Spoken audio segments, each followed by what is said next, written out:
This Birding Adventures episode is powered by Nikon, the world leader in optics since 1917.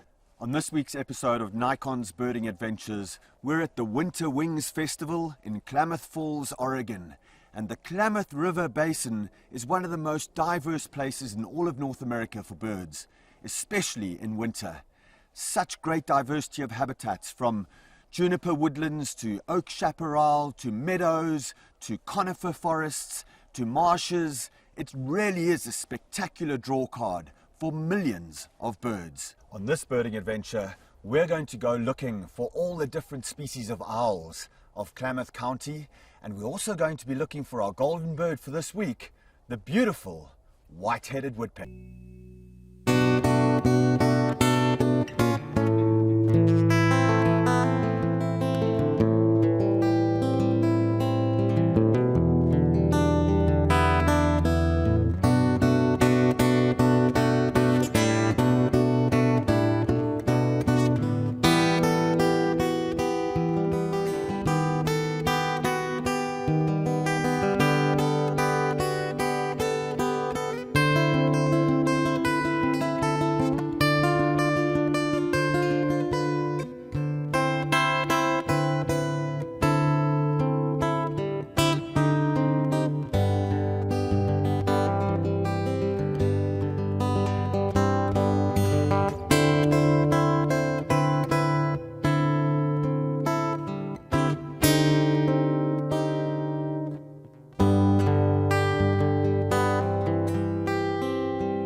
This is what draws thousands of birders to the Klamath River Basin every single winter.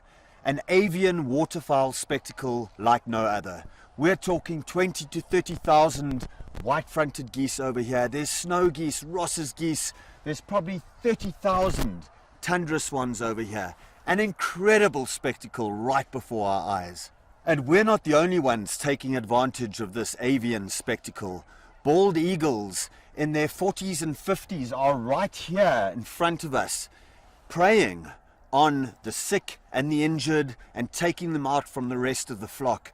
And you'll see 3 or 4 or 5 bald eagles on a single goose or a single duck, and you'll have ravens coming in and trying to fight for the scraps. It's akin to what happens on the African Serengetis, where you've got prides of lions and hyenas feeding on a kill during the migration season with the wildebeest. This is the North American avian equivalent of that spectacle in Africa. You know, for me, Jerry, coming from Florida, where yes, we have overwintering waterfowl, but to see these birds in such massive numbers and to see the spectacle with these bald eagles preying on these birds and this incredible scenery that we're surrounded with here is absolutely fantastic. Stick with us, folks, as we explore this incredible region.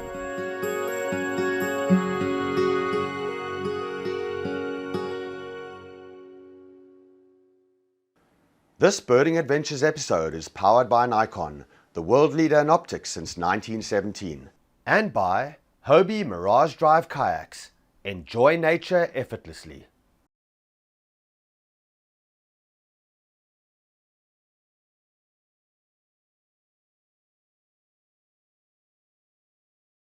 So this is the annual Owl Prowl at the Winter Wings Festival, and we're at Klamath Marsh, an incredibly scenic winter wonderland. And this afternoon and tomorrow morning, we're joined by Kevin and Harry to go on an owl prowl, looking for birds like great grey owls, possibly a pygmy owl. Who knows, we might even see a saw-whet owl maybe tonight, but it's going to be awesome. Welcome to the Klamath Winter Wings Festival. We could encounter saw-whet, a barn, a short-eared, possibly, great horned will be the most common, and then possibly a great gray if we're lucky. Oh, oh, oh, oh, oh.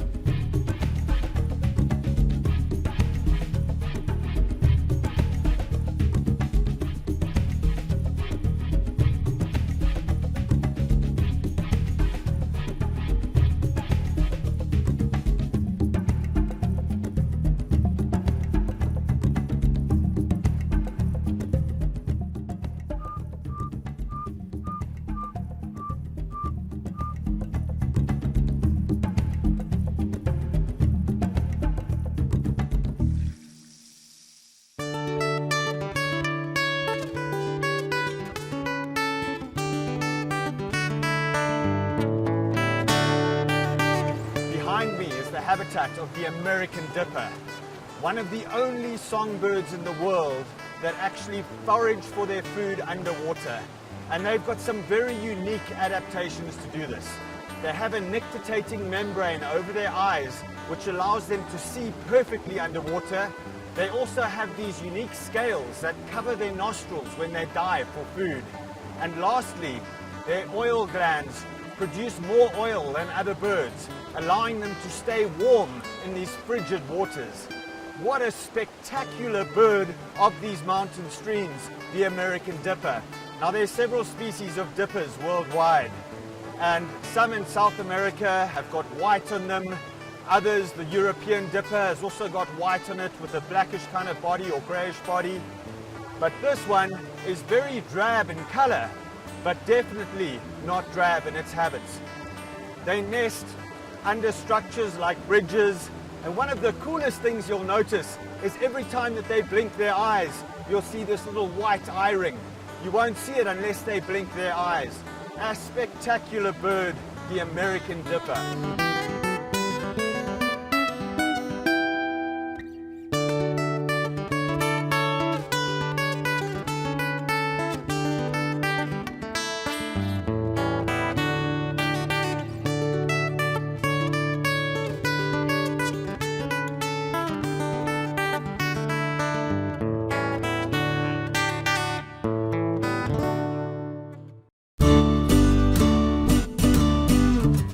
Northern pygmy owl. Harry's found a northern pygmy owl just sitting in the tree, this ponderosa pine.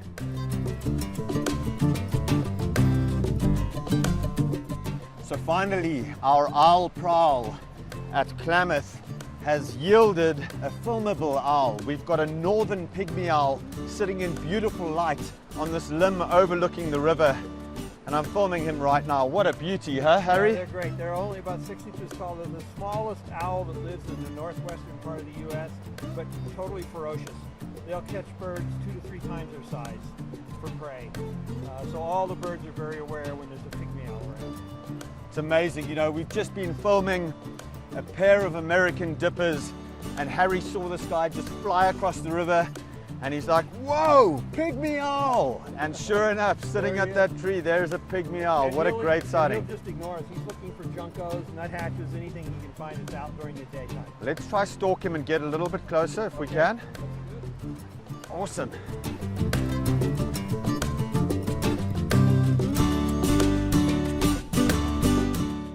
What a magnificent owl. Northern pygmy owl. Very small owl, and look, when he turns his head, you're going to notice he's got these false eyes on the back of the head. And these small owls have evolved to develop those false eyes so that a predator will not be able to take them by surprise, because it'll think that that owl's already seen it. So they are incredible little birds, sit there very voracious, and he's just waiting for a little songbird or a little passerine to fly underneath or fly past, and he's going to jump off that perch, go out and grab it. Spectacular bird. What you'll notice when looking at pygmy owls, whether it's ferruginous pygmy owl or this northern pygmy owl, is the size of their feet.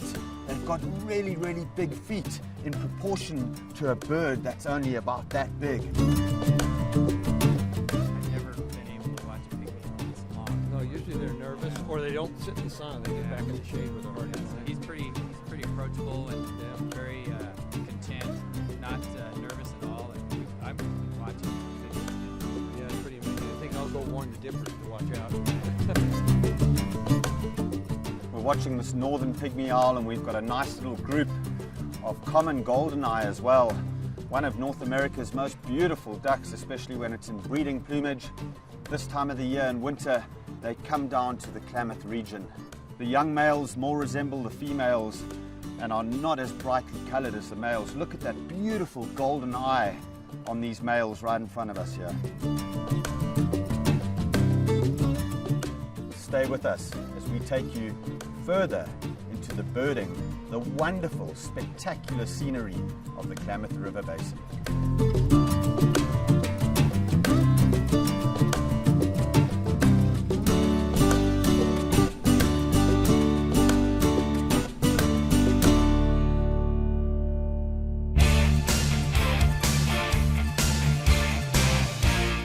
This Birding from the Edge segment is brought to you by Nikon, manufacturers of the Edge line of optics. We're at Crater Lake National Park, and this behind me, I think, brings new meaning to the term snowed in.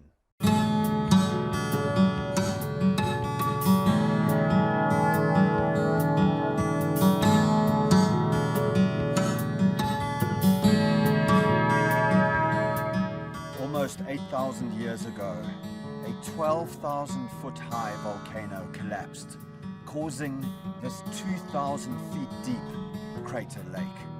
This water is amongst the clearest water of any lake in North America, and I'm standing at one of the snowiest inhabited spots in the whole of America. Crater Lake is truly a natural wonder. This is Birding from the Edge.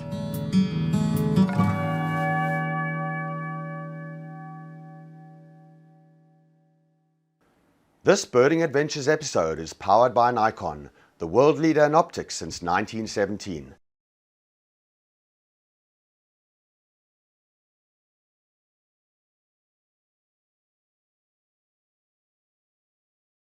This deafening sound of geese coming behind me is a massive flock, 20,000 strong, of snow geese, mixed in with some tundra swans and some white-fronted geese as well. But to see 20,000 snow geese in one flock is absolutely spectacular. We're at Tule Lake, and this place is just inundated with swans right now.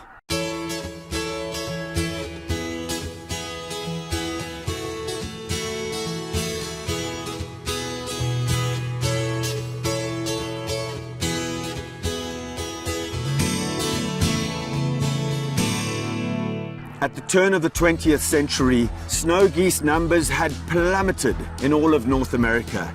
So much so that in 1916, the hunting of snow geese was entirely banned, right up until 1975, when population numbers began to increase again.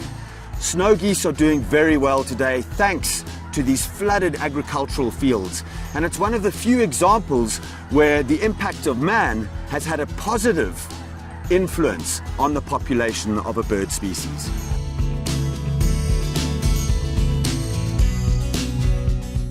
Yeah, the Klamath Basin is a really fascinating place because of the migrations that occur coming through here. Like the tundra swans, the snow geese, and the Ross's geese are staging and moving through. In what's definitively winter sometimes when they start to arrive, but it's really for them early spring as they're moving through and heading north. And then we also get them on the return trip in the fall. And then during the summer, it's just as exciting because of all the nesting shorebirds, avocets, black-necked stilts, things that are really unique and just in these wetlands all over the place. I would estimate we had 20,000 birds in the air at one time. We call it the lift-off, and they do it quite often. They'll lift off, they'll circle around for 10-15 minutes, and then they'll all come back, landing back into the same field there where they're feeding.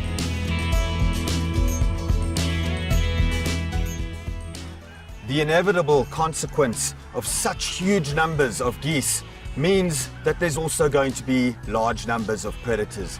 And right here is an example of a kill or a wounded or sick snow goose that's fallen prey to one of the many bald eagles around the lake.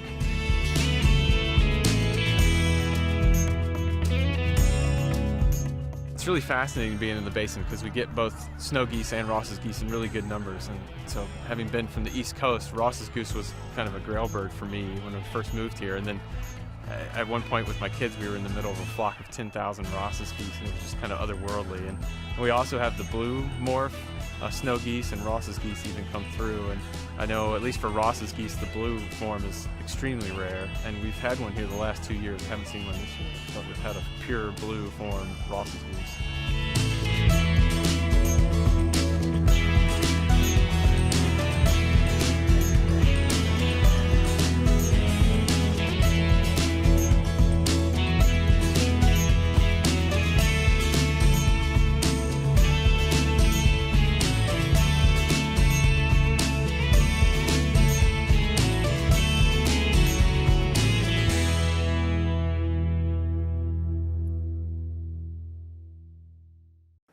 This Birding Adventures episode is powered by Nikon, the world leader in optics since 1917.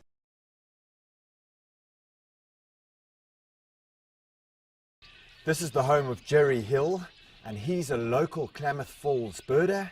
He's provided us with a bird hide to try and get footage of white-headed woodpeckers.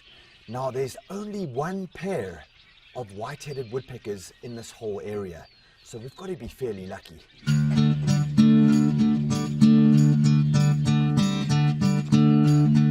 We've got a whole lot of feeders set out in front of the blind here with suet, which is rich in fat.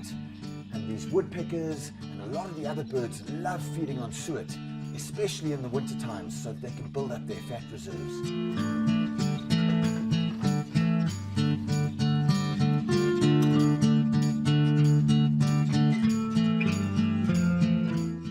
Man, Jerry's place is birdy. There's so many birds coming in here. We've got lesser goldfinch, we've got white-headed nuthatch, we've seen some pygmy nuthatches, some really good woodpeckers, stunning views of northern flicker, and great views of downy woodpecker as well. Oh, there's some chickadees. We've got mountain chickadees coming into the feeder there. Beautiful mountain chickadees. And now we're waiting for white-headed woodpecker. And it's pretty cold out here. It's probably 38 degrees, 36 degrees right now. And we're just gonna wait. This is gonna be our home until we find this woodpecker. So I guess it's a waiting game. We'll just sit here and wait and see what happens. Oh yes, chestnut-back chickadee. We've got chestnut-back chickadees on the feeders. This is a really good bird. Jerry was telling us to watch out for this because they've been seen this year in fair numbers in this part of the region of Oregon, but it's a very rare bird for this area. They're normally found much further away, so to see chestnut-back chickadees in Klamath Falls is pretty special. Oh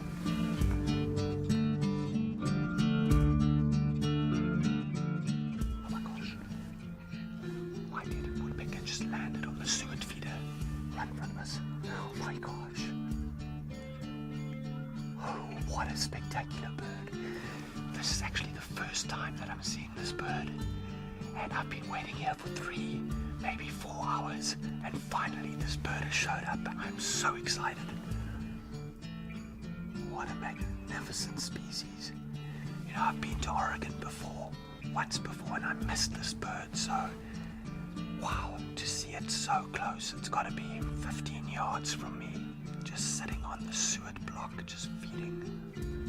Oh, what a beautiful bird. Yes, white-headed woodpecker. Thank you, Jerry.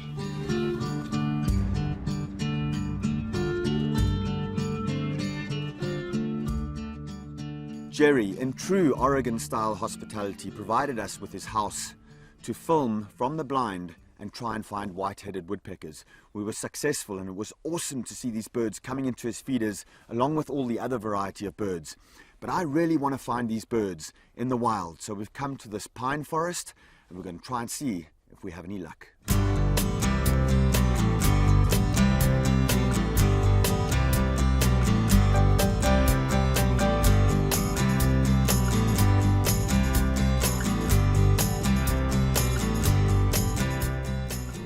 They've got a very distinctive call. It's this high-pitched call that you can hear calling. And that normally signals that they're around. Otherwise, they're not very conspicuous birds. They can be very quiet if they're not calling, because they don't tend to knock off bark like other woodpeckers. They tend to kind of just pry the bark when they're feeding. So very quiet woodpeckers unless they're actually calling.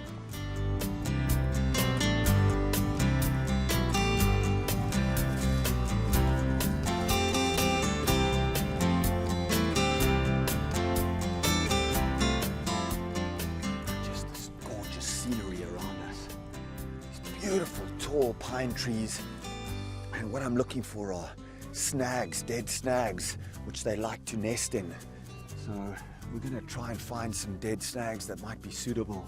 But look at this backdrop, and the scenery in Oregon is just absolutely fantastic.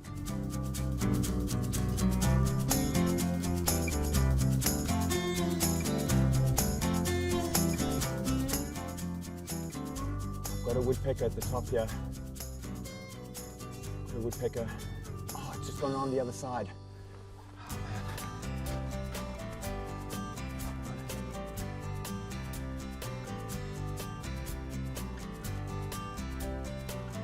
Yes, we've got white-headed woodpecker. Right on the other side of the snag. Yes. Right at the top of the spiral-like snag. Got a white-headed woodpecker just sitting clasping onto the side of this snag. What a truly spectacular bird. White-headed woodpecker. One of these true specialists of the American West. These high mountains, and they specialize in these pine forests. The only bird in North America with a black body and an entirely white head. What a magnificent bird. White-headed woodpecker, our golden bird for this episode.